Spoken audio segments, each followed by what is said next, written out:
know I got soul, baby. You know I got soul.com. Thanks for holding me down every time, y'all. For real, for real. Thomas, my brother right here, thank you so much.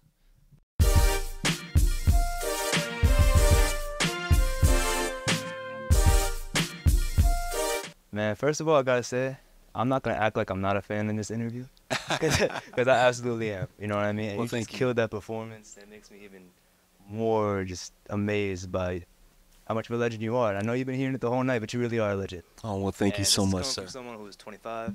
Yeah. So the 2 albums that came out, I wasn't even born yet. The first 2, you know. What I'm saying? Right. But now, Well, thank you, man. yeah, you know, it's crazy just how much of a legend you are. So it's an honor to talk to you. man, It's an honor for you to be on the platform. and Pleasure's support. mine. Thank you so much for that, man. So Yeah. my first question, man, I gotta say, just to go back to maybe in 25, how does it feel to keep inspiring the new generation? I know, like, for example, Brent Faiyaz said you're one of his main, Oh, yeah. his influences. That's incredible, man. It's incredible when someone like Brent Faiyaz, recognizes me, or a Drake, or any of these guys who've sampled my music in any way, however you've related to my music, and you've had your own relationship with it. It's a beautiful thing, man. I feel so so proud to be still a part of this, and in the way that I am a part of it. Because it's more than just a musical style. It's a whole culture that goes with this music. It's a whole lifestyle that goes with the music. I mean, we're living and breathing this music. It's not just for show. You know what I mean? So it's definitely a beautiful thing, and it's an honor. So like music, it's like I'm representing R&B to the fullest. You know what I'm saying? Absolutely. And I think the reason for that is because your music's it's timeless. You know what I'm saying? Thank you. It's timeless, man. And that's why I'm excited for the new album to come. That's why Yeah, I know people who appreciate just it. always excited to hear what's coming from you. Yeah. And it's rare, I feel, that artists get more popular as they grow older and then their catalog begins to age. But with you, I feel like it's the opposite, man. Like, Wow. more and more people are getting put onto you who love R&B. You know? I love it, man. I love the fact that I might have been a slow burn for some folks, that I wasn't, oversaturated in a way where people got enough of me and they were like, all right, I heard him every 5 seconds. This is something where I feel like if you gravitate towards it, it's coming from a real true place, and I am a real guy here, making this music from my heart. So as long as I'm here on the planet, this is my purpose to do this. So it's really, we just have this relationship that continues, the listener and me, the creator of the music. Is it wouldn't really be no energy behind what I do if I didn't have someone to do it for. I mean, I love making music and songcrafting, but I think that when you know that there's people out there who are eager to hear what you're doing, it makes you really put your all into it and want to make it the absolute best you can make it. And it's not time to release until it's absolutely perfect to your ears, and you can't make any sort of changes anymore. You're just like, okay, I've reached the glass ceiling now. It's time to break through and break on through the other side and release this thing, Yeah, no, I can see that your soul, your whole essence is in your music, you know what I'm saying? Thank you. And that's an absolute fact. So just tell me, what inspired you to, 10 years later, put an album out? Like, when did it click for you? Were you just working that whole time? You're like, finally, let me just do this? Or Yeah. Well, first of all, it's far too long, in my opinion, to take of a time to, in terms of the intervals between the albums. But because of unforeseen circumstances, which was COVID, when we first put the first 2 singles out, we just managed to do that right before the COVID, the whole pandemic situation, which really shut us down for 2 years. And then we got back into the groove of things. And but as soon as we got back into the groove of things, the live shows just came in flooding everything. So it gave me 0 time to really be at home and really perfect my album. Hence the reason why there's only 11 songs on the album. It's very short and sweet and very precise of a record, because I gave you exactly what I wanted to give you this time, and nothing more, nothing less. It's very, very precise, and I'm excited about all the features we have on the album as well. We've got Alex Isley on the album. Tank is on the album on the first single, Waiting on You. We got Donnell Jones on the the album on the single Understand, which is one of the first singles that we released from the album, as well as Rick Ross is on the album. And excited to do a collab. I have done a collaboration with him. And just everybody who's on the album is an absolute legend. So it's wonderful to collaborate in this way, man. You know, in 24, bring some fresh new music to people. You know, absolutely. It's a crazy lineup for thank you 2024 to hear all those come back, and I think it's gonna be an outstanding project. Thank you so much, man. Yeah, I produced and wrote, I'd say, the majority of the album.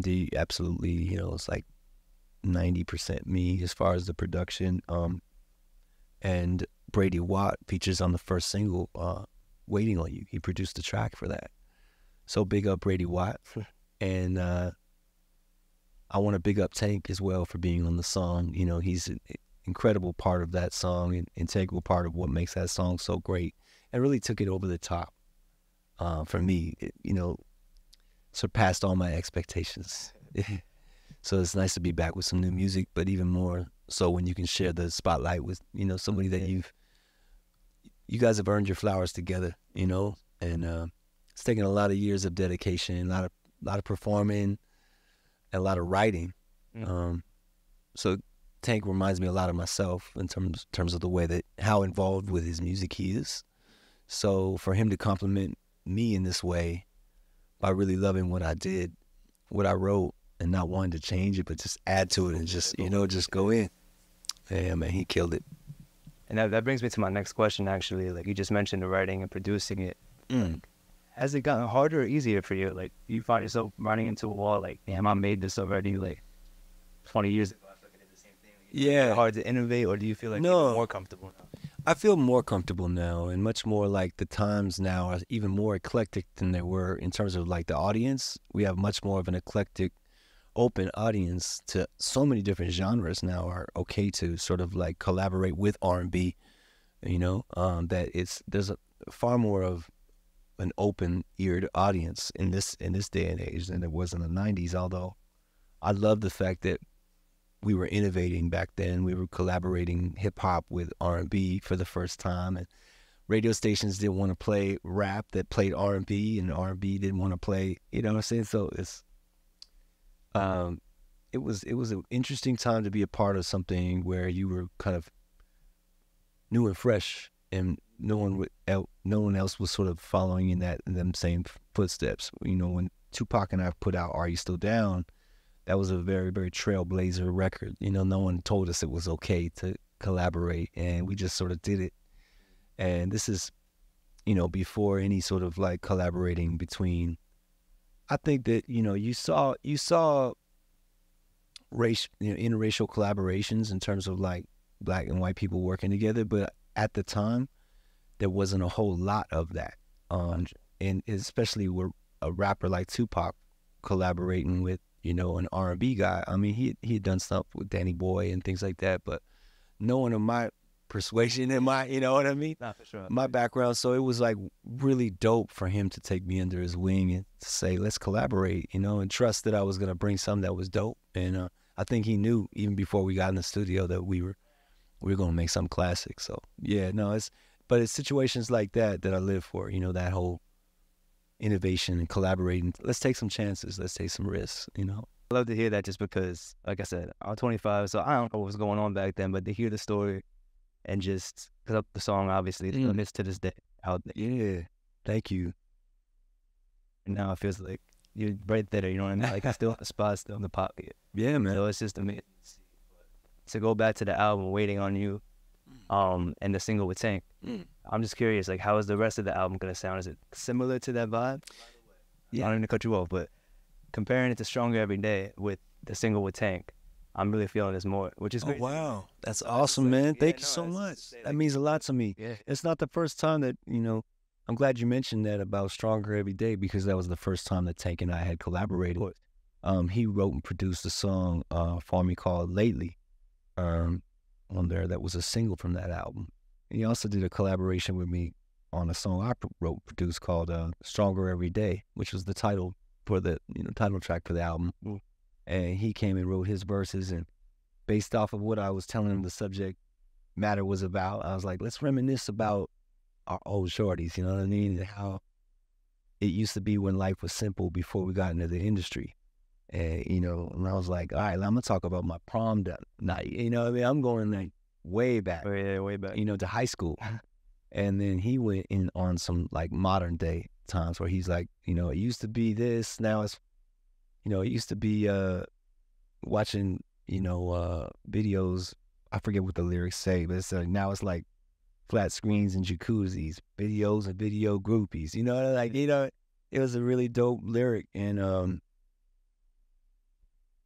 but like, you know, just the fact that we've been able to relate to one another all these years is a really beautiful thing. And, you know, I tip my hat to him because he's always making me pay attention and turning my head, like, in terms of like, okay, what you, man, oh, that is fire. What is that? You know, TGT, what? Okay. You know, new Tank record, you know, coming, not, you know, he doesn't take too long to put some new music out. So that really motivates me to want to put music out, you know, as a guy who really, you know, does this, you know what I mean? Still. I'm still going hard, baby. Now it's really cool to hear that he's influencing you still. Obviously, you're still we're taking influence from other people. So Absolutely. My next question, I always talk to the younger artists, right? That's usually my thing. I'm always asking like, who are you referencing on this album? Were you listening to people? Your name obviously comes up many times because we love you. Thank you. But were you referencing anybody in this new album? Maybe even younger artists if you paid attention to them, or were you just going straight back to the 70s, the 80s, and 90s? Yeah, I think so. This is kind of, I'm paying homage to a lot of the styles that I love, that I'm listening to currently at the house, you know, a lot of 70s and 80s music. And at the same time, the 90s is sort of like the era that won't go away from me. You know, it's just like those chords, that sensibility, but with it, you know, with some updating, you know, with the rhythms, with the track, in terms of like my sonics and the sound selection and the programming of the drums and things like that. You can always update and find new ways of flipping things, you know what I mean? So it's still fresh and new for people, and it doesn't sound dated. You know, this atmosphere right now with TikTok and all this new generational stuff, like, has that crossed your mind when making the project? Are you trying to appeal to that at all, or are you still, again, trying to be yourself? Yeah, no, TikTok doesn't really come into my playing field because I didn't start in that era, or even that wasn't even something that I've ever even been. Like, I just started TikToking, you know what I'm saying? So yeah, it's still a new platform for me, but at the same time, it's a very, very awesome platform to be able to broadcast my music and let everybody know I'm here doing this. Gotta grab the mic and ask you a question real quick, because I just gotta say, first off, I love where you're at right now as an artist. You know, I've been covering you for, it's been 15 years now. Yes, it has. But man, like, I've watched you evolve and grow. What I'm most impressed about where you're at now is like how much love you're getting from other artists and respect. Because like when I look back at your generation, there's a lot of artists who have just kind of fizzled out. But it feels like you're getting the recognition you deserve from artists because of your talents, because of the timeless music. So talk about, what is that? I mean, like, you know, just getting to be able to have the collaborations that I've been able to do on this album and have people show love, like Alex Isley show me the love that she showed me on this album, just coming to the crib, no questions asked, no holds barred, just let's get it, you know. And she also loved what I wrote for her and didn't want to change it or anything. She just complimented. That's the biggest compliment to me, is when, you know, another artist gets it, especially of her caliber or Tank's caliber or Donnell Jones's caliber. It's, you know, it's just it's a reflection that I'm still refining what I'm doing. And I didn't ever get comfortable in the sense of like, okay, let me just halfway tap the gas a little bit. Nah, my foot's on the gas and I'm you know, I'm pumping that thing. So, you know, it's the intention is there to make great music, and it's still, proof is in the pudding with the songwriting. You know, it's all about just, can I still make them feelings come to you? You know what I'm saying? Come into your mind and your heart, you know, and if I'm going to broadcast anything around the world right now, it's the message of love. You know, it's the message of relationships and intimacy and romanticism, because that's what I feel like we're missing the most of right now. You know, we're missing the chivalry, you know, we're missing the the sensitivity, and we're missing the primary example of what these kids need to grow up and get an experience with, which is love. You know, the think about the youth. You know, that's who we really need to pass the old traditions on. So, too, you know what I'm saying? So, I'm glad to be a part of that tradition. You know, keeping that alive. Mm-hmm. That you do this for Alex side on the album. So you know, I gotta know, is there anybody else that you're looking forward to still working with? I know you recently did. Yeah. So is there any more artists that from this generation? Absolutely, man. You know, I'm a big fan of so many different people right now, but you know, Lucky Day is up there with, you know, her. I mean, you know, you look at like Daniel Caesar. The list is so vast. You know, Dexter. What's his name? Oh man, I'm always forgetting his name. But you know, there's so many different guys out right now. I mean, I'd love to collaborate with even some more mainstream acts, like the Weeknd. I feel like would be a really incredible collaboration for us to write together. And I'm still waiting on my real collaboration with Drake. You know what I'm saying? So let's get in the lab and do it for real. No, I mean it's really open. Anything can happen. And I mean, I love it when the MCs holler back. Like, there's a rumor that me and Dave East might get in soon, and make, you know, I know we both express mutual respect for one another's music. So when that happens, usually that's the precursor to a collaboration happening. So yeah, I'm looking forward to maybe doing that soon. And what else?